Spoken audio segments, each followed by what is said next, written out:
If you're struggling to get work done, it's not your fault. You just haven't been taught. It's not even Pomodoro. I'm not going to regurgitate the same advice that everyone else is giving. I actually found the best focus technique that worked for me that I spam every single time I need to lock in. And this allowed me to cram for exams in record times and maintain my 95 average. But it wasn't always like this. I used to not understand at all how to work. And honestly, I didn't even understand how to study at all. And this led me to study long hours for the entire day. And I would burn out studying 10 hours a day. Over time, I heard the conventional advice and I tried Pomodoro, but for some reason, my brain when it comes to Pomodoro is that when I just look at the timer and I say like 5 minutes left, bro, I just wait for the time to end. Like I don't even work after that.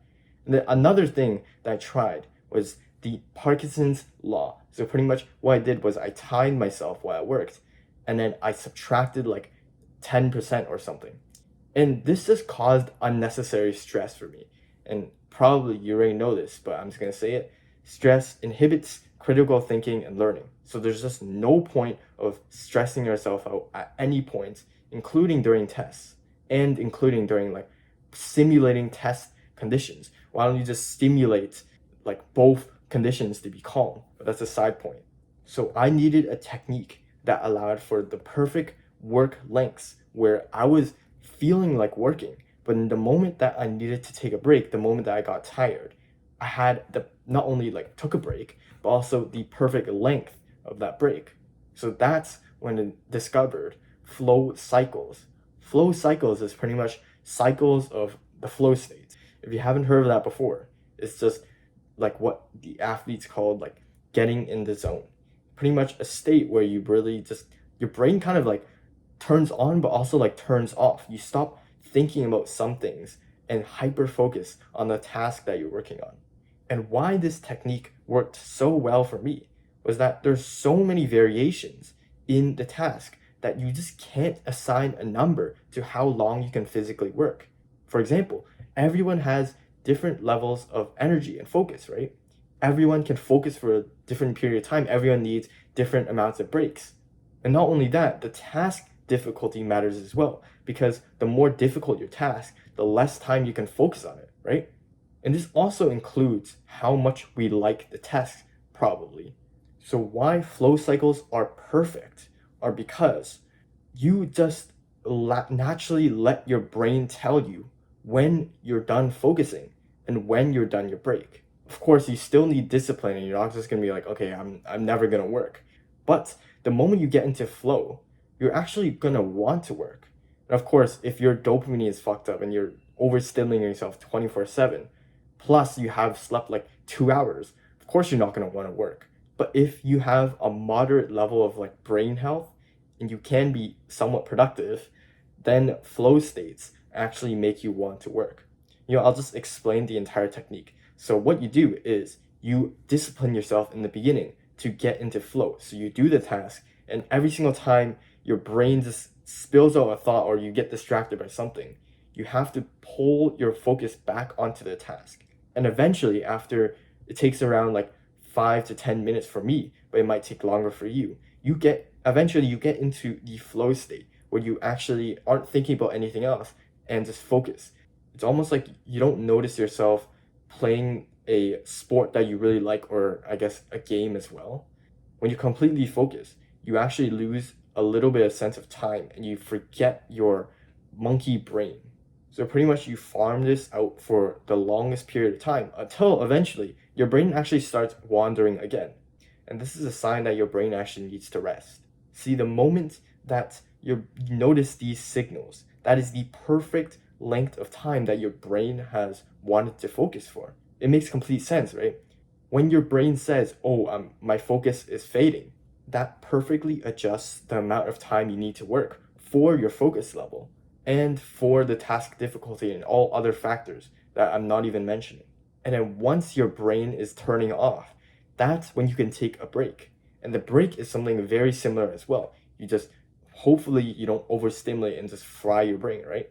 But eventually, when you get bored enough, depending on how long you worked or how long your brain needs to rest, eventually you'll actually start wanting to work again. Of course, if you're not on a dopamine detox, then you're just fucking yourself. And of course, you'll never want to work. But at some point, if you get bored enough, you will kind of. So then you start another flow cycle of going into flow, disciplining yourself until you hit the flow state, and then take another break. You can probably understand why this technique is so good, because it perfectly adjusts how long you work and how long you take a break for the individual. There is no like fixed number. And this allows us to, what I believe, perfectly work for the perfect amount of time where we are in deep focus. So the first point I want to make is about deep work. What is deep work? Deep work is just undistracted focus. There is no multitasking. There's honestly, like, a lot of people say music helps them work, but if you look at the research, it actually says that it's not that true. Like, it actually inhibits learning because it makes sense that it's something distracting you. And the reason why it makes people feel like they're working harder is because it's distracting you. The more that is going into your brain at once, the more stimulated you feel. And that actually helps with the skill and difficulty balance of flow states. However, sorry, I'm yapping a lot. This just means that if you work even harder on the task, for example, you took away the music and you just sped up working harder, that would make the task just as much difficult as doing the task slower and adding music, because that's just distracting you, right? So the reality is, at any point, any distractions of like external stimulation are just inhibiting you from working harder on that task. So there's 4 things that I want to say about how to get into flow. Specifically, I'll just mention the example of practice questions. So the first thing you need is to set a clear goal. You need to walk in exactly knowing exactly what you're trying to do. And for me, usually when it comes to practice questions or exams, I just need to finish the practice questions. Now, usually if the practice questions are like infinite pages long, I don't actually finish in one flow state. And that's completely okay, right? Because just know that you're at your optimal performance when your brain starts shutting down. The second point is immediate feedback. So a lot of people actually do practice exams by doing every single question and then looking at like marking the test like a day later or like after, right? An hour after, like taking a break and then marking it and understanding the answers later. However, that completely goes against how your brain learns. You learn perfectly with immediate feedback. Imagine trying to learn how to ride a bike without immediate feedback. You just fail miserably. Like, it would be so hard, right? But we never think about that when it comes to learning after practice questions. Of course, there is a study technique of stimulating exam conditions or like test conditions. But that's not the goal of studying. The goal is to learn. And of course, you're not going to have the answers right after you do the question for the exam, but the priority is learning for that exam, not doing or like stimulating the exam. So what I'm essentially saying is when you do the practice question, immediately get the answer afterward. But of course, there's a lot of other things about like illusions of learning and like whether you actually like, are you confident? Are you like thinking, oh wait, that was a stupid mistake, but you actually didn't know it? Like all these different things. I'll probably talk about in a different video. The third thing is the skill and challenge balance. So I already talked about this before, but you won't get into flow when the questions are too hard. Similarly, if it's too easy, like if you were doing basic arithmetic, of course it would be fun. And of course that would be more easier to work on than an extremely hard question.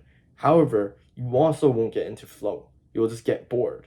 So the trick is to use 2 factors to make it more difficult or more easy. So when you find a practice question that is too hard, what you can do is just go to the same lesson that it was taught and just find a easier question. Or you can just put it into ChatGPT and say, give me like a baby version of this question. And the reason why this works so well is because it's actually patching up knowledge gaps so that you can do the questions at the level that you need to. Now, if the questions are too easy, then just try working at them faster. Basic arithmetic questions, like mental math questions, are actually pretty fun if you speedrun them. And that's proof that doing questions faster improves the difficulty. It makes it easier to get you into flow. The final thing that I want to say is no distractions. So I already said Multitasking and music is a cope. By the way, multitasking doesn't even exist. It's actually task switching. And switching from a big task to another big task, actually, a lot of people think it takes, most people don't even know. A lot of people think that, like, they do know, they think that it's 17 minutes. The reality is, it's actually 23 minutes and I think 40 seconds. So do not switch tasks. Just clear your desk and just don't think, like, turn off your phone, like, just chuck it away. Of course, that's like basic advice, right? And that's the external distractions. But the internal ones are your brain, like your monkey brain yelling at you to do something, to like hop on Brawl Stars or something, right? That requires discipline. There's no excuses. Just get the work done. That's how you get into flow. Eventually, like when you're powering, you only have these thoughts when you're not in flow. But once you do, you're actually not gonna. So it doesn't really, you don't have to endure that long. The second thing I want to talk about is breaks. So most people think that breaks equals overstimulation, frying your dopamine receptors, just absolutely destroying all your progress that you make in your entire life. The reality is, even though it sounds crazy, it sounds like I'm just being a fucking weird ass nerd, boredom makes you want to work harder. So, I believe the most optimal break is doing nothing. However, I actually rarely do that. Even though I used to for exams, that is good. When I do this technique, actually, I'm doing this technique right now for making videos. When I do this technique, usually when I'm bored, that's when I do random housework, like washing the dishes. A lot of people think that eating snacks is actually also a good break, when in reality, it's not that good, because when you fill your stomach, your brain starts allocating energy towards digestion, which just means less energy for focus. But even despite that, I still do eat. Pretty much any desire to overstimulate during breaks is all cope. It doesn't matter. Resting your brain means resting your brain. It means not overstimulating, just frying everything in your brain, right? So the final thing that I want to say is, how do you combine all of these together? Actually, this is the gold dust of the video if you made it this far, right? The most broken technique combined is called fasted flow cycles in the morning. Fasted. So, fasted means you don't eat anything, right? And it might sound crazy, but being hungry is actually better than being full when it comes to like using your brain. Because if you're eating a ton of carbs, obviously it's just gonna cause brain fog if you don't know. But even if you eat like actually healthy, high protein, like low carb, like brain foods or whatever, you're still gonna, like I said, allocate energy towards your digestion tract. So being fasted clears your brain fog.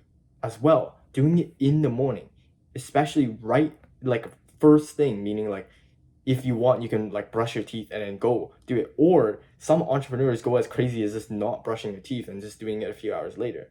That ensures that you have the maximum amount of energy for the activity. A lot of the times, we try to get work done at night. However, it might seem like impossible, and it really is, because we just genuinely don't have enough energy to do it.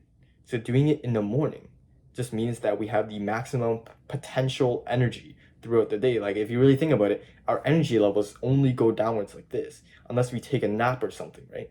So that is the broken gold dust technique, fasted flow cycles in the morning.